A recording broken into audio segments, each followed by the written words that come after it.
Jammu Kashmir breaking. एसपीओएस के लिए लड़ रहे लड़ाई जम्मू कश्मीर के सेवा सिंह बाली ने जम्मू कश्मीर के अहम मुद्दों पर प्रेस कॉन्फ्रेंस करके दी महत्वपूर्ण जानकारी। दिल्ली पहुंचने के बाद जम्मू के बाद आज मैं अपने डिस्ट्रिक्ट यानी अपने आबाई गांव अपने घर यानी उखराल में इस वक्त मौजूद हूं। मैं बड़े अफसोस के साथ ये मुझे प्रेस कॉन्फ्रेंस करनी पड़ी है, जिसमें मैं एक बार हमारे जो डिस्ट्रिक्ट रामबन के डीसी साहब हैं उनकी जानकारी में कुछ बताना चाहूँगा और मैं आपसे गुजारिश करूँगा कि ये बातें जो है हमारे डीसी रामबन तक ज़रूर पहुँचनी चाहिए, ताकि उनको पता चले कि डिस्ट्रिक्ट रामबन के अंदर कौन से कामों में कौन सी प्रोग्रेस है, ताकि उनको पूरी जानकारी मिले। क्योंकि यहाँ के जो ऑफिसर हैं वो 90% काम को सिर्फ कागज़ों पर दिखाने की जो परंपरा है उसी को आज भी वो चलाया जा रहा है, जबकि पूरे देश में बदलाव आ चुका है। मगर हमारे डिस्ट्रिक्ट रामबन के अंदर बड़े शर्म से ये कहना पड़ता है, जैसे मैं एक जानकारी देना चाहूँगा कि यहाँ पर कहीं अरसा पहले जिन लोगों ने एमजी नरेगा में काम किया है, दफ्तर ब्लॉक दफ्तर के चक्कर काट कर तंग आ चुके, आज तक उनको पेमेंट नहीं की जा रही है।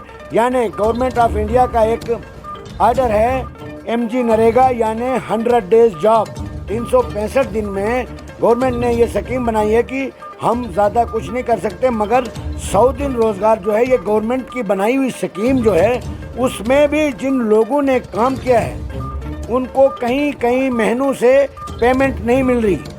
और यहाँ पर जो हमारे जेई साहिबान हैं, हमारे ब्लॉक के डिपार्टमेंट में जो यहाँ डिपार्टमेंट जो काम करता है, उनको इतनी चर्बी चढ़ी हुई है, वो अपने आप को मेरे हिसाब से अपने आप को डीसी शायद समझते हैं।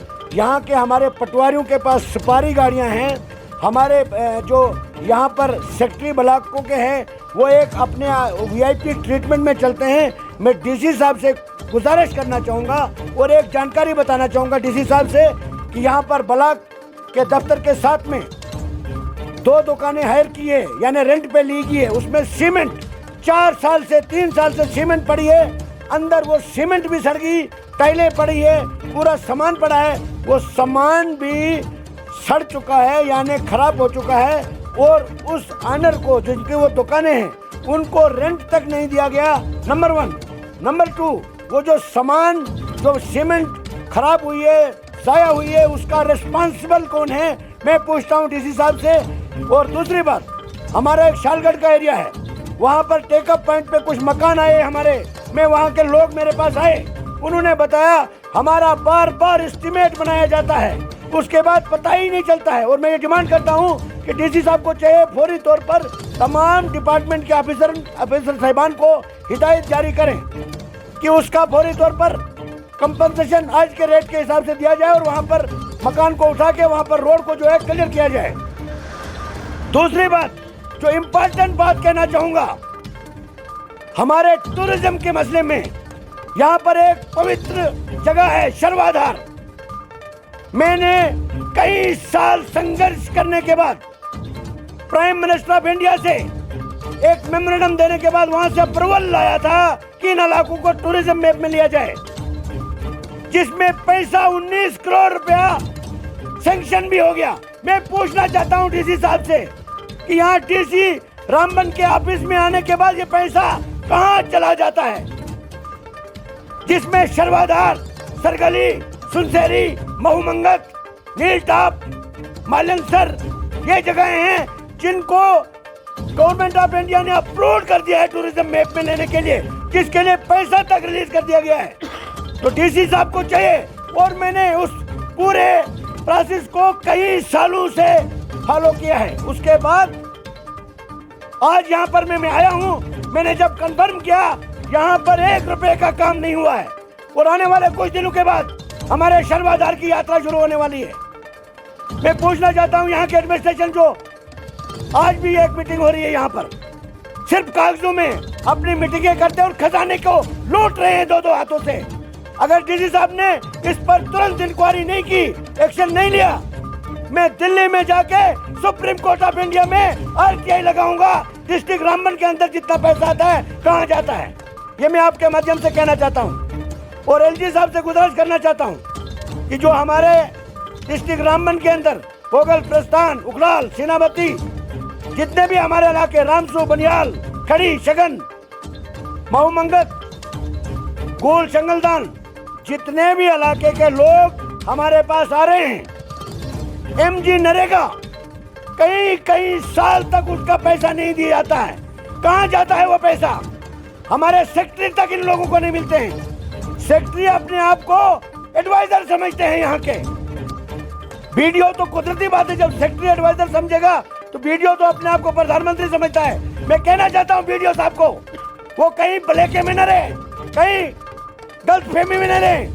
यही लोग जब सड़कों पे आएंगे इनको भगा भगा के मारेंगे हम। बहुत हो गया, अब गरीबों ने जितना सहना था सह लिया। अब आज के बाद गरीब कभी बर्दाश्त नहीं करेगा, क्योंकि अब गरीब जाग चुका है। 70 साल से हमारे गरीब के साथ खाली वोट बैंक की राजनीति की। और आज मैं बताना चाहूंगा, अगर फौरी तौर पर हमारे इन आइडेंटिफाइड इलाकों को टूरिज्म में नहीं लिया गया, उनका काम शुरू नहीं किया गया, तो मैं यहाँ की जनता को आश्वासन दिलाना चाहता हूँ, मैं सुप्रीम कोर्ट ऑफ इंडिया में जाके एक आरटीआई फाइल कर दूंगा और इन ऑफिसरों को बेनकाब करूंगा, ताकि जनता देखे कि जनता के साथ इन्होंने क्या सलूक किया है। यहाँ के लोगों को इन चीजों की जरूरत है। हमने इस चीज के लिए यहाँ पर नुमाइंदे इलेक्ट किए थे, हमने यहाँ पर एमएलए बनाए, एमपी बनाए, डीडीसी बनाए, सरपंच बनाए, पंच बनाए। उन्होंने अपने घरों को आबाद करना शुरू कर दिया। ये एक परंपरा है, इस परंपरा को अब मजीद बर्दाश्त नहीं किया जाएगा। अब जनता जाग चुकी है। आने वाले वक्त में पूरी गरीब जनता को लेके हम प्रोटेस्ट करेंगे। हमें पूरा अधिकार है, हमें प्रोटेस्ट करने का पूरा अधिकार है। आइन हिंद, हिंदुस्तान की जमहूरियत ने हमें ये इजाजत दी है, अपने हक के लिए कोई भी शख्स लड़ सकता है, उसको पूरी आजादी है बोलने की। और उसी चीज को लेकर मैं यहाँ पर जब आता हूँ, कोई भी डिपार्टमेंट ऐसा नहीं है जो अपनी मनमानी नहीं कर रहा हो।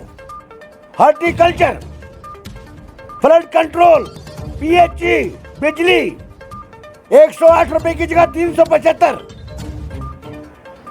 जो भी चीज है बगैर सोचे बढ़ा दिया जाता है। और कई गरीब लोग हमारे ऐसे हैं जिनका कनेक्शन तक नहीं, बिजली का कनेक्शन नहीं, और बिजली का बिल उनको बराबर आता है। मैं कहना चाहता हूं, जिस तरीके से उनका कंप्यूटर सही तरीके से ईमानदारी से काम करता है, उसी तरीके से उन मुलाजमों को भी काम करना चाहिए। डेली वेजर जो है तमाम डिपार्टमेंट्स में, मैं पूरे जम्मू कश्मीर के हर डिस्ट्रिक्ट का दौरा करके आया हूं, 90% डेली वेजर विदाउट सैलरी काम कर रहे हैं। और जितने भी डिपार्टमेंट्स हैं, छोटे तबके के मुलाजिम, एसपीओ का मुद्दा हमने कल ही ऑनरेबल हाई कोर्ट ने नोटिस इशू कर दिया, उसके लिए लड़ाई हम लड़ रहे हैं। 15 लोग जो हैं यही शिकायत मेरे पास लेके आते हैं, और मैंने खुद देखा है जमीनी सतह पर बिल्कुल ऐसा ही होता है। जिसका घर बनाया होगा उसका नाम सबसे पहले लिस्ट में डाला जाता है। उसका कारण जब मैंने पता किया अपने सूत्रों से, तो उसका कारण ये लगा कि वो जब मकान बनाया होगा उस पर थोड़ा ही पैसा खर्च होता है ताकि उनकी बिल मिल जाए। और उसको थोड़ा पैसा लगने का मतलब है 50,000 रुपया जो है डिपार्टमेंट को मिल जाता है, लाख रुपया उनको मिल जाता है, और मकान जो है बनाया थोड़ा बहुत मरम्मत की जाती है। और जिसको मकान की ज़रूरत है, जिसका मकान नहीं है, जिसको घर में खाने के लिए खाना नहीं है, उसके लिए वो 1.5 लाख भी कम होता है। इसलिए वो कहते हैं कि इसको मकान देके फायदा क्या है। ये परंपरा है यहाँ की। अब इस चीज को हम बर्दाश्त नहीं करेंगे।